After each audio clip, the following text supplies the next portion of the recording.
बंगाल में कई बूथों पर वोटिंग रुक गई है। ज्ञानेश कुमार चुनाव कराने में पूरी तरीके से बंगाल में असफल रहे हैं। बीजेपी लगातार जो है सोशल मीडिया पे टीएमसी के कार्यकर्ताओं पे आरोप लगा रहे हैं कि हमारे उम्मीदवारों को पीटा जा रहा है, हमारे बूथ एजेंटों को भगाया जा रहा है। इस तरह की तस्वीर भी निकल के आ रही है। सबसे पहली तस्वीर देखिए, ये शुभेंदु हैं, ये बीजेपी के जो है उम्मीदवार हैं। किस तरीके से बूथ से उनको भगाया जा रहा है, खदेड़ा जा रहा है, जरा वीडियो प्ले करके दिखाइए।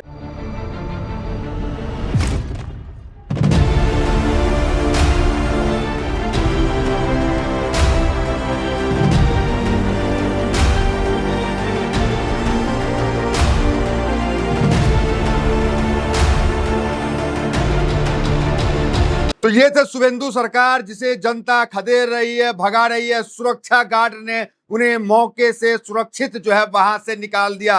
ये तस्वीर निकल के आई। दूसरी तस्वीर, बीजेपी एजेंट को खदेड़ा जा रहा है। वो वीडियो दिखाइए, किस तरीके से जनता बीजेपी एजेंट के पीछे लग गई है और उसे जो है बूथ से खदेड़ दिया है। तीसरी तस्वीर देखिए, मुर्शिदाबाद से। मुर्शिदाबाद के अंदर बम धमाके हुए हैं। इसलिए हम कह रहे हैं कि चुनाव आयोग पूरी तरीके से यहां पर चुनाव कराने में असफल रहा।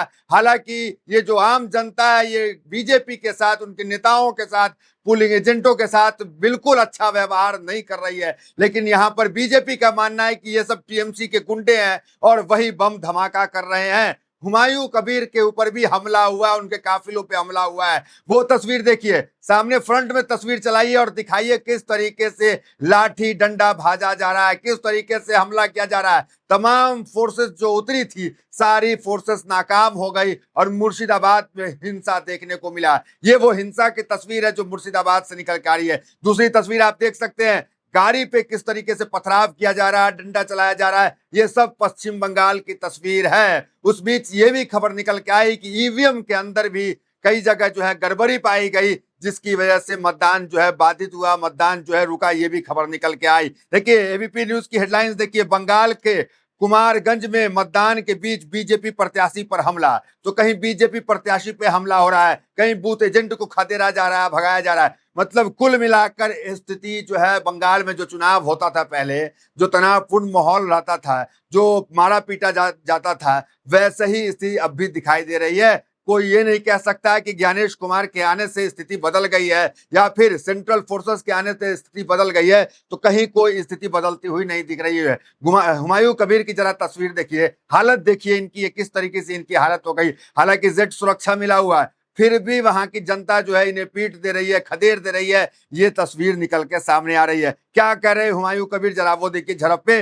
मुर्शिदाबाद में नौदा में झड़प को लेकर हुमायूं कबीर ने कहा कि इन बूथों पर तृणमूल कार्यकर्ता पुलिस के साथ मिलकर पूरी रात हंगामा कर रहे हैं। वे पैसा देकर और अधिकारी के साथ तालमेल बिठाकर चीजों को प्रभावित कर रहे हैं। बाहर लोगों को डराया धमकाया जा रहा है और पूरी रात उन्हें धमकियां दी गई। इसमें शामिल लोगों को पुलिस थाने में हटाना चाहिए और अधिकारियों के खिलाफ सख्त कार्रवाई कदम करना चाहिए। तो थाने के अधिकारियों को हटाने की मांग हुमायूं कबीर कर रहे हैं। और एक बड़ा अपडेट ये दे कि हुमायूं कबीर ने तकरीबन 150 सीटों पे अपने उम्मीदवारों को उतारा था, लेकिन 50 से ज्यादा उम्मीदवार जो है वो विड्रॉ कर चुके हैं, वो चुनाव से बाहर चले गए हैं। इसको लेकर के भी हुमायूं कबीर काफी बौखला गए हैं कि रात में ही ममता बनर्जी ने ऐसा सेटिंग बिठा दिया कि हुमायूं कबीर के जो उम्मीदवार थे 50 से ज्यादा, वो बैठ गए हैं। देखिए बूथ संख्या 152 की खबर है, वहां पर मतदान ठप हो गया। मतदाताओं में भारी आक्रोश है।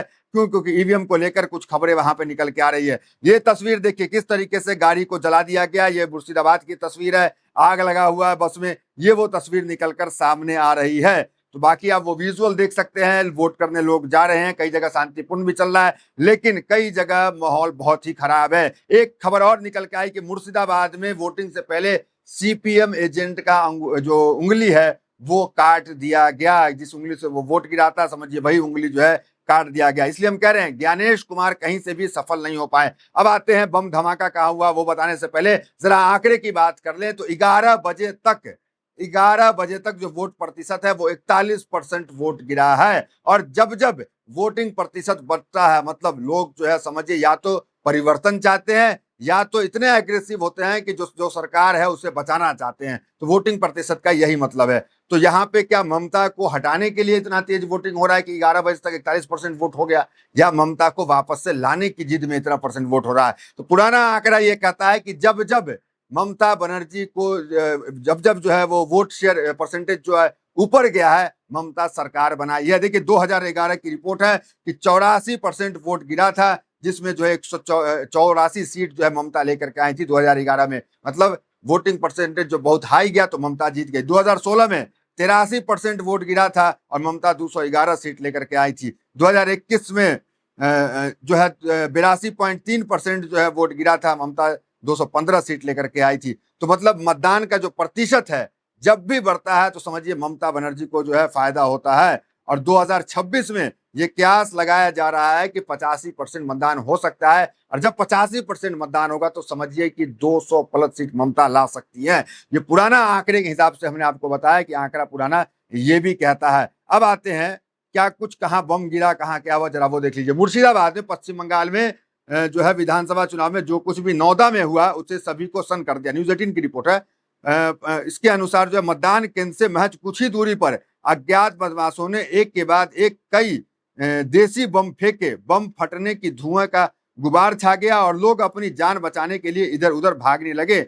मीडिया में छवी खबर के मुताबिक हमलावर अंधेरे का फायदा उठाया या गलियों के रास्ते आए थे और उन्हें जानबूझकर उस समय को चुना जब लोग भारी संख्या में मतदान के लिए घर से बाहर निकल रहे थे। इस घटना का एक वीडियो भी सोशल मीडिया पे वायरल हो रहा है, जिसमें धमाके के बाद भी भयावह स्थिति दिखाई दे रहा है। तो कई लोग अस्पताल में भर्ती हो गए, हमलावर आए और जब बूथ पे बहुत ज्यादा भीड़ थी उसी वक्त जो है बम डाल के चले गए। हालांकि बीजेपी कह रही है ये हमारा बूथ था, हमारे बूथ पे मतदाताओं को हटाने और भगाने के लिए इस प्रकार का कार्य किया गया है। वहीं तस्वीर निकल के जो आ रही है वो तस्वीर जरा देखिए। बीजेपी जो बूथ है, बूथ में आप जानते हैं टेबल लगा रहता है सबका, उस टेबल में जो तस्वीर निकल के आ रही है आप वो तस्वीर को देखिए। बीजेपी का झंडा तो दिख रहा है लेकिन आदमी कहीं से नहीं दिख रहा है, दूर तक कोई आदमी नहीं दिख रहा है। झंडा दिख रहा है, डंडा दिख रहा है, ये सब दिख रहा है, लेकिन बीजेपी का जो बूथ है वो पूरी तरीके से यहाँ पर खाली दिख रहा है। मतलब सन्नाटा पसरा हुआ है बीजेपी के यहाँ पर। और जिस तरीके से वोटिंग प्रतिशत बढ़ा है उससे कह सकते हैं कि ममता जो है वो वापस आ सकती है, उसकी उम्मीद जो है वो यहाँ पर दिख रही है। वहीं सीपीएम कार्यकर्ता की जो उंगली काटी गई उसको लेकर डिटेल खबर देखिए क्या है। इसमें है कि रायपुर गांव में हालात अचानक उस वक्त बिगड़ गए जब यहाँ चौंकाने वाली घटना सामने आई। आरोप है कि एक सीपीएम एजेंट पर कुछ लोगों ने हमला कर दिया। बात यहीं तक नहीं रुकी, हमलावर ने हमला कर उसकी उंगली तक काट दी, जिससे पूरे इलाके में डर और गुस्सा का माहौल बन गया। जैसे ही यह खबर फैली गांव में सनसनी फैल गई, लोग सहम गए और घरों से निकलते ही हिचकिचाने लगे। रातों रात पूरे गांव का माहौल बदल गया। तो कुल मिलाकर जो है ये तमाम खबरें निकल के आ रही है। तो फिलहाल इस वीडियो में इतना ही। मिलते हैं वीडियो से, बहुत बहुत धन्यवाद।